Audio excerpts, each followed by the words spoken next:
अस्सलाम वालेकुम जी, welcome to our YouTube channel Pinny talkies. आपका दोस्त उमैद आपके साथ। जी हाँ दोस्तों, बांग्लादेश ने पाकिस्तान के खिलाफ 5 टी20 मैचेस के लिए अपने स्क्वाड का जो है ऐलान कर दिया है। जी हाँ, बांग्लादेश का स्क्वाड आपके साथ डिस्कस करेंगे, साथ आपको बताएंगे कि आखिरकार पाकिस्तान का स्क्वाड क्या हो सकता है। जी हाँ, आपको बताते चले कि न्यूजीलैंड के खिलाफ पाकिस्तान ने जो 5 टी20 मैचेस के लिए एक यंगस्टर के ऊपर डिपेंडेंट एक टीम खिलाई थी, लेकिन अब पीएसएल 2025 यानी कि पीएसएल सीजन 10 होने के बाद पाकिस्तान की स्क्वाड के अंदर क्या क्या चेंजेस हो सकती हैं, कौन कौन सा प्लेयर जो है वो बांग्लादेश के खिलाफ जो है यूज किया जाएगा, तमाम चीजें आपके सामने रखेंगे। चैनल पर नए आए हैं तो चैनल को सब्सक्राइब करें, वीडियो पसंद आए तो लाइक भी करें और कमेंट सेक्शन में अपनी कीमती राय से जरूर आगाह कीजिएगा। जी हाँ दोस्तों, मई के एंड के अंदर जो पाकिस्तान वर्सेस बांग्लादेश 5 टी20 मैचेस की सीरीज होनी है, जो कि फैसलाबाद और लाहौर के अंदर मैचेस खेले जाएंगे। इसके लिए बाकायदा तौर पर बांग्लादेश ने अपना स्क्वाड जो है अनाउंस किया है, जिसके अंदर लिटन दास जो है वो कैप्टन है, उसके अलावा तंजीद हसन है, उसके बाद परवेज हुसैन है, फिर आपको बताता चलूँ सोमिया सरकार है, फिर नजमुल हसन शांटू जो है वो इसके अंदर शामिल है, फिर उसके बाद मोहम्मद तौहीद हरिदी जो है वो भी इसके अंदर शामिल है। उसके अलावा आपको बताता चलूँ मोहम्मद शमीम हुसैन, जाकिर अली, उसके अलावा राशिद हुसैन जो कि इस वक्त लाहौर कलंदर के अंदर जो है परफॉर्म कर रहे हैं। उसके अलावा आपको बताता चलूं कि शेख मेहदी हसन वाइस कैप्टन हैं बांग्लादेश के स्क्वाड के। उसके बाद मोहम्मद तनवीर इस्लाम, उसके बाद आपको बताता चलूं कि मोहम्मद मुस्तफिजुर रहमान, और फिर हसन महमूद और तंजीम हसन वो शामिल हैं, नहीद राना जो है वो शामिल है, और मोहम्मद शरीफुल इस्लाम जो है वो शामिल है। तो बांग्लादेश ने जो है पाकिस्तान के खिलाफ इसके अंदर कुछ यंगस्टर्स हैं, कुछ पुराने प्लेयर, यानी कि एक बड़ा मिक्सचर सा जो है वो स्क्वाड जो है वो अनाउंस किया है, और यही स्क्वाड उनका जो है यूएई के खिलाफ जो उनके मैचेस हैं, जो टूर है, उसके लिए भी यही स्क्वाड जो है वो शामिल होगा। लेकिन अब पाकिस्तान का स्क्वाड क्या होगा? जी हाँ, कैप्टनसी के ऊपर सबसे पहले मैं बात करूं कि मोस्ट प्रॉबली सलमान अली आगा ही जो है वो कैप्टनसी करेंगे पाकिस्तान के स्क्वाड की। लेकिन जो 5 प्लेयर्स के नाम आए हैं पाकिस्तान सुपर लीग के अंदर, जो कि अभी तक पाकिस्तान क्रिकेट बोर्ड ने आइडेंटिफाई किए हैं, जिसके अंदर नंबर 1 के ऊपर है साहिबजादा फरहान। आपको पता है कि साहिबजादा फरहान ने डोमेस्टिक के जो नेशनल टी20 कप था उसके अंदर बड़ी जबरदस्त किस्म की परफॉर्मेंस थी। फिर पीएसएल के अंदर भी इस वक्त पूरे पाकिस्तान के डोमेस्टिक प्लेयर्स के अंदर अगर सबसे ज्यादा अच्छी फॉर्म के अंदर है तो वो साहिबजादा फरहान है।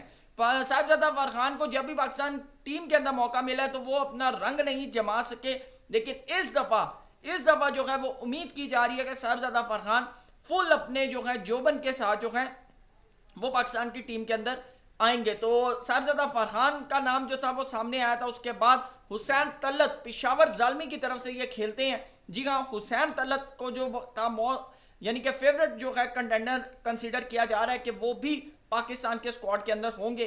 फिर फहीम अशरफ, आपको बताता चलूंगा कोयटा ग्लैडिएटर की तरफ से इस वक्त फहीम अशरफ जो है बड़ी जबरदस्त किस्म की जो है वो बॉलिंग कर रहे हैं, कभी 4 विकेटें ले रहे हैं, कभी 5 विकेटें ले रहे हैं। तो अपने एक तरह से प्राइम के ऊपर जो है वो खेल रहे हैं फहीम अशरफ। जबकि चैंपियंस ट्रॉफी के अंदर जब फहीम अशरफ का नाम सामने आया था तो पर्ची की आवाजें आप बड़ी आसानी से सुन सकते थे, बल्कि राणा जी के ऊपर सवालिया निशान उठ गए थे कि पाए नहीं ये तुसी कितनू ले आए हो। ठीक है, तो चौथे नंबर के ऊपर हसन अली हैं। हसन अली भी कराची किंग के अंदर बड़ी जबरदस्त किस्म की जो है क्रिकेट खेले, लेकिन हसन अली ने आज एक इंटरव्यू फिर दिया और उनका मानना है कि भाई मैं अब अगर पाकिस्तान टीम के अंदर वापसी करूंगा ना तो मैं फिर एक लॉन्ग टर्म अरसे के लिए करूंगा। उन्होंने कहा कि मुझे आज से पहले जितनी दफा भी यानी कि मैंने कम बैक किया पाकिस्तान टीम के अंदर एक सीरीज के अंदर या एक मैचेस के अंदर, तो उन्होंने कहा कि अब ऐसा नहीं होगा। अब क्योंकि मैंने अपनी इंजरी के बाद जो अब कम बैक किया, जो अपना प्रोसेस किया, उनका मानना है कि अब अगर मैं पाकिस्तान टीम के अंदर आऊंगा ना तो भाई फिर एक लंबा अरसा खेल कर जाऊंगा। जी हाँ, एक लंबे अरसे के लिए जो है वो अब हसन अली पाकिस्तान की स्क्वाड के अंदर आना चाह रहे हैं। और सबसे अहम चीज कि उन्होंने उनसे पूछा गया था कि कैप्टनसी के हवाले से भी, तो उन्होंने कहा था कि आई एम यानी कि अवेलेबल। तो आपको बताता चलूं कि हसन अली जो है वो कैप्टनसी भी अगर उनको मिली तो वो पीछे नहीं हटेंगे। उसके बाद आपको बताता चलूं कि अली रजा, ये जो हमने एशिया कप खेला था इमर्जिंग, उसके अंदर अली रजा ने बड़ी जबरदस्त किस्म की जो है बॉलिंग की थी। और आपको बताता चलूं कि खास तौर के ऊपर अली रजा पेशावर जालमी की तरफ से बड़ी जबरदस्त किस्म की जो है वो बॉलिंग कर रहे हैं। यंगस्टर हैं, नए यानी कि प्लेयर हैं, लेकिन ये है कि उनका जो रिदम है, जो उनका बॉल है, वो बड़ा जबरदस्त किस्म का जो है वो परफॉर्म कर रहा है। अच्छा, अब ये ना 3 बॉलर हो गए हैं, तीन बॉलर आपके सामने आ गए, फहीम अशरफ, हसन अली, अली रजा। क्या इन तीनों के होते हुए शाहीन और हारिस का इंक्लूजन हो सकता है? क्योंकि सबसे अहम चीज जो हमने न्यूजीलैंड के खिलाफ जो हमने स्क्वाड टेस्ट किया था उसके अंदर आकिफ जावेद भी शामिल थे, आकिफ जावेद शामिल थे, जानदाद खान शामिल थे, मोहम्मद अली जो थे वो शामिल थे, उसके अंदर शाहीन और हारिस भी शामिल थे। क्या आकिफ जावेद, मोहम्मद अली, जानदाद खान, अब्बास अफरीदी, क्या इन चारों को भी मौका मिलेगा? अगर आप इन चारों को भी मौका देते हैं और उसके अलावा आप इन तीनों को देते हैं तो 7 तो आपके पास फास्ट बॉलर हो जाएंगे। तो ये जो है एक बड़ा क्वेश्चन मार्क है। लेकिन अगर आप मेरे से पूछें कि जिनका मोस्ट यानी कि फेवरेबल चांस है, यानी कि बहुत पक्का चांस है, मैं वो आपके सामने स्क्वाड रखता हूँ। सबसे पहले तो जी इन पांचों की हम बात कर लेते हैं, जिसके अंदर बड़ा यानी कि फ्रिक्वेंटली आपको बताऊं साहबजादा फरहान है, हुसैन तलत है, उसके बाद फहीम अशरफ, हसन अली, अली रजा। आप उसके बाद आ जाते हैं फ़खर और साइम। फ़खर और साइम हम दोनों को मिलाकर 7 हमारे पास प्लेयर बन जाते हैं। उसके बाद 8वें नंबर पर आते हैं सलमान अली आका जो कि कैप्टन हैं। अच्छा, सलमान अली आका के बाद खुशदिल शाह, हमें मिडल ऑर्डर के अंदर खुशदिल शाह जैसे प्लेयर की बड़ी जो है सख्त जरूरत है। उसके बाद हम एंटर करते हैं इब्रार अहमद।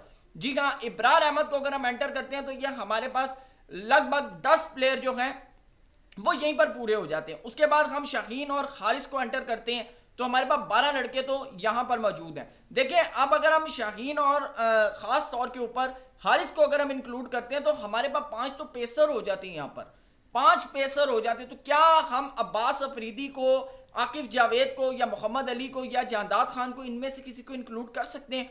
मेरे ख्याल से मुझे जहां तक लगता है कि अगर मैं स्क्वाड के अंदर इंक्लूड करता हूं तो मुझे मिडल ऑर्डर के अंदर अब्दुल समद जैसे प्लेयर की जो है वो जरूरत होगी।